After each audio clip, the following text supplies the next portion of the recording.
कैसे हैं आप लोग? सीख रहे हो, समझ रहे हो, बहुत आगे बढ़ रहे हैं। हम लोग बात करने वाले हैं 4 फरवरी के आज की मार्केट की थाली। आईटी कंपनीज के अंदर क्या हो रहा है भाई, बहुत ही शानदार जो है कोई एक फॉल होता हुआ नजर आ रहा है, हाहाकार मचता हुआ नजर आ रहा है। उसके पीछे का रीजन क्या है? नेस्डेक भी अच्छी खासी गिरावट दिखा रहा है, उसके पीछे का रीजन क्या है? और सिल्वर और गोल्ड के अंदर फिर दोबारा से एक मोमेंटम बनता हुआ नजर आ रहा है। हर चीज को अच्छे से कवर करूंगा। सबसे पहले वीडियो को लाइक कर देना। इस टाइप का लर्निंग सेशन बिना रोके लेके आता हूं। वीडियो को लाइक करके चैनल को सब्सक्राइब करके बेल आइकन जरूर दबा देना।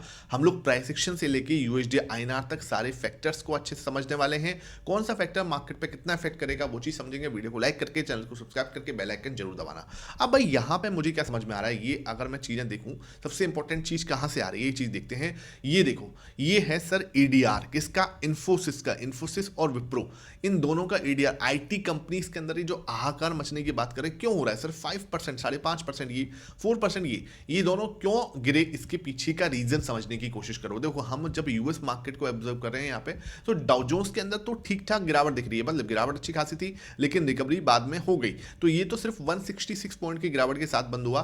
भाई आपने ट्रेड डील कर ली, और ज्यादातर जो ट्रेड डील है उसको आप थोड़ा सा अंदर से डिकोड करने की कोशिश करोगे तो वो यूएस के लिए अच्छी ही ट्रेड डील हुई है। ऐसा नहीं हुआ कि यूएस को उसमें नुकसान हो रहा है। इंडिया उसमें कहीं ना कहीं थोड़ा सा बैक लग रहा है, लेकिन क्या है कि अभी इसके अंदर बहुत सारी जो है ना रिलीज होना बाकी है चीजें। तो अभी हम इसको बोल सकते हैं कि हाँ किसके फेवर में ज्यादा है। लेकिन यहाँ पे जितना ट्रंप का ट्वीट दिख रहा है, ट्रंप का जो सोशल जो है वहां पे जो उन्होंने कल ट्वीट किया, उसके हिसाब से यूएस के फेवर में ये ज्यादा अच्छी दिख रही है। लेकिन सर उसके बाद ऐसा क्या हुआ कि यहाँ पे गिरावट बनती हुई नजर आई?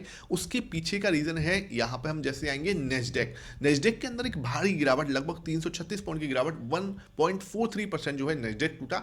और ये ज्यादा था, ये मतलब गिरावट तो बहुत ज्यादा थी, लेकिन बाद में जाके थोड़ी सी रिकवरी हुई है यहाँ पे, और वो थी एआई कंपनीज की वजह से। ऐसा सुनने में आ रहा है कि जो इंटरेस्ट रेट है ना, वो जून 2026 तक ऐसे ही बनी रह सकती है, ये सुनने में आ रहा है। अब जून 2026 तक अगर इंटरेस्ट रेट ऐसी बनी रहती है तो भाई ये खबर मार्केट को बिल्कुल पसंद नहीं आएगी, एआई कंपनीज को बिल्कुल पसंद नहीं आएगी। एआई कंपनीज पे लगातार क्या हुआ, दबाव बना, क्योंकि उन्हें तो भाई फंडिंग चाहिए। अब जब उनका दबाव बना तो भाई सिंपल सी बात है, किसके ऊपर दबाव? मार्केट को फॉलो करने की कोशिश कर रहा है। आईटी सेक्टर जो है कहीं ना कहीं उसमें कल अच्छी तेजी दिखी, लेकिन अब क्या हो रहा है उसके अंदर कहीं ना कहीं इस तरीके से आपको प्रॉफिट बुकिंग बोल लो, या इस तरीके से आपको जो है, और कोई अलग न्यूज नहीं आप सोचो कि इसके पीछे कोई अलग सी न्यूज है, कोई अलग से कोई न्यूज मुझे तो नहीं मिली। आपको कोई न्यूज पता हो तो आप नीचे कमेंट सेक्शन में जरूर बताना। बस इंटरेस्ट रेट जो है कट होने की बात वहां पे अभी टल रही है, उसकी वजह से ये चीजें आपको यहाँ पे देखने को मिल रही है। और नेस्डेक और आपको डाउ जोन्स में भी भारी जो है दबाव देखने को मिल रहा है। अब हम यहाँ पे गिफ्ट निफ्टी देख रहे हैं, तो गिफ्ट निफ्टी भी आपको लगभग 70 पॉइंट, ठीक है, यहाँ पे हम देख रहे हैं तो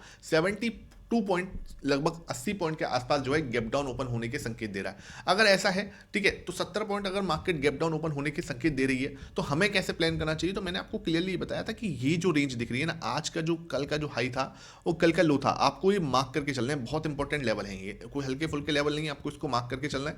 जब भी हम इसको मार्क करेंगे ना, सिंपल आपको समझना क्या है कि ये लेवल हमारे लिए इंपॉर्टेंट है, ठीक है। अब क्या मार्केट सीधा इस लेवल नीचे यहाँ पे ओपन हो सकता है, जैसे मैंने बताया था, यहाँ से रिजेक्शन हुआ और ये पूरा नीचे आ सकता है। वैसे ही same to same market reaction कर रही है, मार्केट थोड़ा गैप डाउन ओपन होके लगभग आपको मान के चलो 25, ये जो लो है ना इसके पास में, ठीक है, ये जो लो है आपका इसके पास में लगभग ये 25,650 के पास में कहीं हम ओपन हो सकते हैं, ठीक है। अब यहाँ पे हम ओपन होते हैं, कोई टेंशन लेने वाली बात नहीं। सबसे पहले तो आपको ध्यान रखना है कि मार्केट जो है यहाँ से एक रिवर्सल प्लान कर सकता है। जैसे एक गैप डाउन ओपन हुआ, हाई चांस क्या है कि यहाँ पे मुझे अगर कुछ भी बुलिश एंगल्फिंग पैटर्न मिलता है ना, या फिर यहाँ पे मुझे कुछ भी बुलिश पैटर्न दिखता है, मार्केट क्या कर सकती है यहाँ से, क्योंकि एक अच्छा एरिया है, यहाँ से हमने कल बाउंस किया था, this is the right place to bounce back. यहाँ से हम बाउंस कर सकते हैं वापस कहाँ तक, ये वाले हाई तक, पहली चीज, ठीक है। अगर मुझे यहाँ बुलिश एंगल्फिंग या कुछ अच्छा पैटर्न मिलेगा, मैं यहाँ पे बाउंस के बारे में सोचूंगा।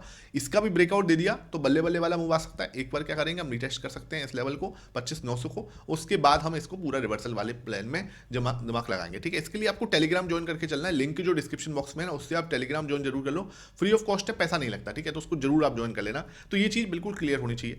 दूसरी चीज क्या कि सर अगर इसने नीचे से ब्रेकडाउन देने की कोशिश की तो आप ना एक प्यारी सी ट्रेंड लाइन खींचोगे मेरे साथ में, ठीक है। ये ट्रेंड लाइन जैसे मैं इसके साथ खींचूंगा इस तरीके से, ठीक है।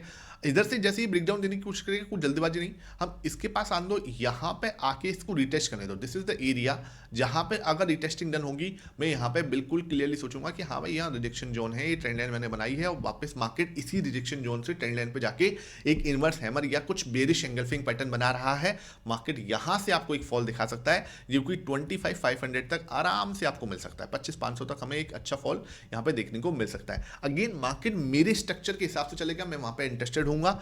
अगर मार्केट मेरे स्ट्रक्चर के हिसाब से नहीं चलेगा, लाइक एस की वो सीधा गिरने की कोशिश करता है, या फिर मतलब इसका ब्रेकआउट सीधा देने की कोशिश करता है, तो मैं यहाँ पे इंटरेस्टेड नहीं होऊंगा। सीधा गिरेगा, गिरने दो, जरूरी नहीं है कि हर दिन ट्रेड करना है, बिल्कुल कहीं यहाँ पे बुक में लिखा कि हर दिन मैं ट्रेड करूंगा ही करूंगा। जब मेरे सिस्टम के हिसाब से काम चलेगा मैं करूंगा, नहीं सिस्टम के हिसाब से चलेगा मैं छोड़ दूंगा, सिंपल सी बात है, ठीक है। बस यहाँ से मेरे सिंपल है, ये कुछ प्राइस एक्शन अगर कुछ बुलिश मिलता है, मैं यहाँ पे ऊपर के बारे में सोचूंगा, नीचे यहाँ पे कुछ बेरिश एंगल्फिंग मिलनी चाहिए, तो मार्केट इसके बीच में रह सकती है। इसके ब्रेकआउट के बाद मुझे कुछ चाहिए रिटेस्टिंग, इधर भी मुझे क्या है रिटेस्टिंग चाहिए, इस वाली ट्रेंड लाइन के हिसाब से बिल्कुल क्लियर होनी चाहिए, यहाँ तक कोई डाउट किसी को नहीं होना चाहिए। और वीडियो पसंद आती है तो भाई लाइक करने में कंजूसी मत किया करो, बहुत मोटिवेशन मिलता है आपके प्यारे से लाइक से, ठीक है, क्लियर है। अब बात करते हैं सर गोल्ड एंड सिल्वर की, बहुत इंपॉर्टेंट है। एक मैं आपको कच्चा तेल दिखाऊं, कच्चा तेल आपका अगेन 68 पे आया है, तो कोई वैसे बहुत ज़्यादा टेंशन लेने वाली बात नहीं है। ओके ओके 68 पे आना कोई बहुत ज़्यादा टेंशन लेने वाली बात नहीं है, ये बात मैं आपको क्लियर कर दूं। और यूएसडी आईएनआर जो है वो बहुत बेटर हुआ है because of this trade deal, ये थोड़ा सा बेटर होता हुआ नजर आया है। यूएसडी आईएनआर मैं देख रहा हूँ तो 90.42 पे आया है, अगर ये 90 के नीचे आ जाता है तो बहुत सेंटीमेंट जो है हमारे लिए अच्छे हो जाएंगे। मैं आपको सेंटीमेंट वाइज बहुत अच्छा हो जाएगा, अगर ये 90 के नीचे 89 भी आ जाता है ना, तो सेंटीमेंट वाइज बहुत अच्छा हो जाएगा, क्योंकि हम ऑलरेडी एक 92 के ऑलमोस्ट हाई को टच करते हुए हैं, तो ये थोड़ा सा एक बेटर सिचुएशन में चले जाएंगे अगर हम 90 के नीचे आ जाते हैं तो। लेट्स सी ये होता है नहीं होता, आप मेरे साथ जुड़े रहो, आपको अपडेट मिल जाएगा। बात करते हैं गोल्ड एंड सिल्वर की। भाई गोल्ड में फिर दोबारा भाई शानदार मोमेंटम, देखो इस एरिया से जो है आपको ये एरिया आपका एक क्या बहुत ही अच्छा लेवल रहा, ठीक है, जहां से हमें वापस से मोमेंटम बनता हुआ देखा। अब ये मोमेंटम वी शेप रिकवरी देगा क्या, मुझे थोड़े से चांस कम दिखते हैं, ठीक है। मुझे लगता है क्या है कि ये एक बार आपको निकलने का या किस मौका दे रहा है, वापस से हम एक डबल बॉटम जैसी सिचुएशन बना के ऊपर जा सकते हैं। एक चीज मैं आपको जरूर बोल सकता हूं क्या, कि अब की बार जब ये हाई निकलेगा तो ये बहुत ही अच्छा मतलब जिसे बोलते हैं ना मोमेंटम यहाँ पे बन सकता है, क्योंकि ये देखो ये करेक्शन इसने पूरा कर दिया। ये इसको आप बोल लो कि ना रनिंग जो है आपका एक मैं फीबो के लेवल भी आप देखूं तो एक अच्छा खासा करेक्शन इसने कंप्लीट कर दिया है, तो ये बहुत ही अच्छी, क्योंकि देखो भाग ही जा रहा था वो, भागता लगातार भागना कोई सस्टेनेबल नहीं होता, कहीं ना कहीं आपको एक रिटेस्टिंग करनी होती है, कहीं ना कहीं आपको एक सपोर्ट बिल्डअप करना होता है। इसने सपोर्ट को बिल्डअप कर लिया, अब हो सकता है ये डबल बॉटम बना के ऊपर जाए, हो सकता है ये वी शेप रिकवरी करे, ठीक है। वी शेप रिकवरी के थोड़े से चांस कम दिखते हैं, लेकिन ये गोल्ड एंड सिल्वर है, दे कैन डू दैट, ऐसा नहीं है कि नहीं कर सकते, इन्होंने पहले भी करके दिखाया है, अब भी कर सकते हैं। लेकिन अगर ये डबल बॉटम बना के जाएंगे तो मुझे ज्यादा खुशी होगी, ज्यादा मुझे उस पर ट्रस्ट होगा, अगर मैं सही वर्ड यूज करूं।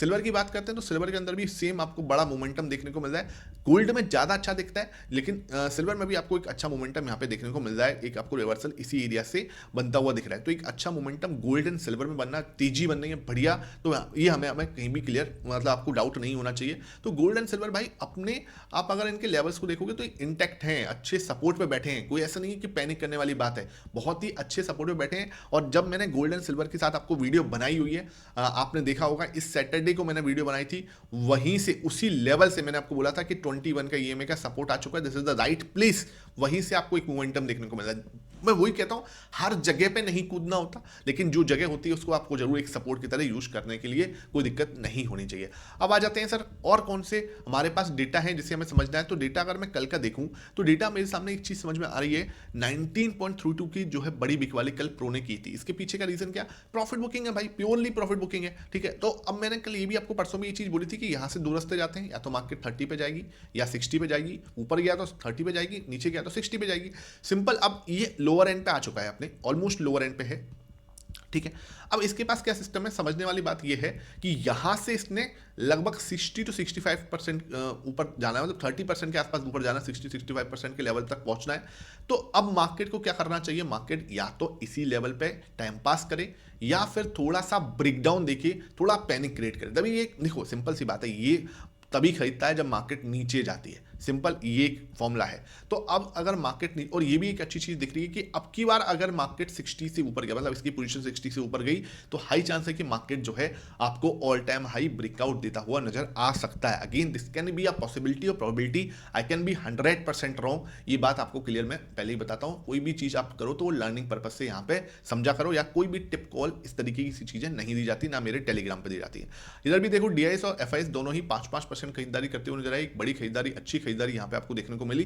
तो ये दोनों ही मेरे लिए क्या रहेंगे, अब ये भाई साहब तो पॉजिटिव हो जाएंगे, ये भाई साहब मैं अभी वेट एंड वॉच में रखूंगा, और ये तो अपने आराम से नेगेटिव अब हो चुके हैं, इसमें हमें कोई डाउट नहीं होना चाहिए। अब आ जाते हैं कैश मार्केट में। कैश मार्केट को अगर देखो तो बहुत शानदार वाली तेजी, मुझे याद नहीं है लास्ट वीक कब हुई थी। इस तेजी को आप देखो, टोटल में आपको देखना होता है, कोई एक साइड से नहीं, ये टोटल आप देखोगे तो आपको लगभग दिखेगा 17,000 करोड़ की नेट में बड़ी खरीदारी आपको कल एफआईएस ने की है, जिसके सामने सिर्फ 1,000 करोड़ के आसपास की खरीदारी कल डीएस, मतलब कल डीएस क्या करते हुए नजर आए, बैक फुट में खेलते हुए नजर आए कि भाई ठीक है आप खेलो, आप बहुत टाइम बाद आए हो, आप बैटिंग करो, मैं शांति से बैठा हूं। तो एक अच्छी खरीदारी जो है, बड़ी खरीदारी आपको एफआईएस की साइड से आती हुई नजर आई। विक्स आपका 7.1% घट के बंद हुआ, सेंसेक्स 2.5% जो है आपका बढ़ा था, और निफ्टी भी अब आपका 2.6% बढ़ के बंद हुआ। आज 70 पॉइंट का गैप डाउन, 80 पॉइंट का गैप डाउन दिखा रहा है। लेट्स सी इसको हम लोग कैसे हैंडल कर पाते हैं। प्राइस सेक्शन अभी के हिसाब से क्लियरली नेगेटिव दिख रहा है, लेकिन मुझे लगता है कि अगर आपने टेलीग्राम ज्वाइन किया हुआ है तो आपको एक अच्छे अपडेट वहां पे मिल जाएंगे। विक्स मुझे लगता है अभी भी नेगेटिव वाले जोन में है, गोल्ड एंड सिल्वर पॉजिटिव दिख रहे हैं, बढ़िया अपना मोमेंटम दिख रहा है। एफआईएस जो है अभी के लिए वेट एंड वॉच में रहेंगे, डीआईएस जो है पॉजिटिव रहेंगे, और प्रो हमारा नेगेटिव रहेगा। कच्चा तेल यार एकदम से बढ़ रहा है, अभी के लिए तो मैं इसको वेट एंड वॉच पे डालूंगा, लेकिन जैसे ही ये 70 के ऊपर जाएगा एक तगड़े वाले नेगेटिव जोन में चला जाएगा। हालांकि नेगेटिव जोन में जा चुका 65 के ऊपर से,